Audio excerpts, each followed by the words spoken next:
সবকিছু প্রথম দিকে কঠিন হয়, বলেন সবকিছু প্রথম দিকে আস্তে আস্তে আস্তে আস্তে আস্তে সহজ হয়।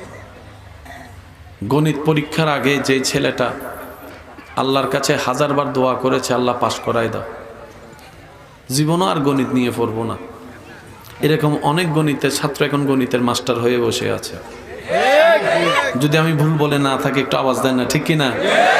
অনেকের সায়েন্স নিয়ে পড়ার আগ্রহ থাকে, অনেকে আগ্রহ ওই আবেগে পড়ে নিয়েও ফেলে। 3 মাস ক্লাস করার পরে যখন দেখে ফিজিক্স, কেমিস্ট্রি, বায়োলজির একটা ঠেলা ডেলি,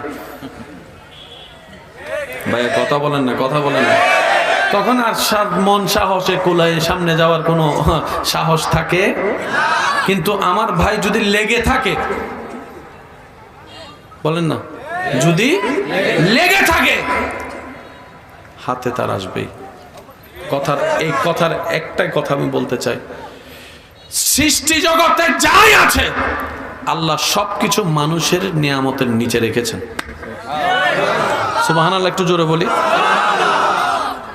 সৃষ্টি জগতে যা আছে তা আল্লাহ তাআলা আপনার নিয়ামতের নিচে রেখেছেন, আপনার ক্ষমতার মধ্যে দিয়েছেন।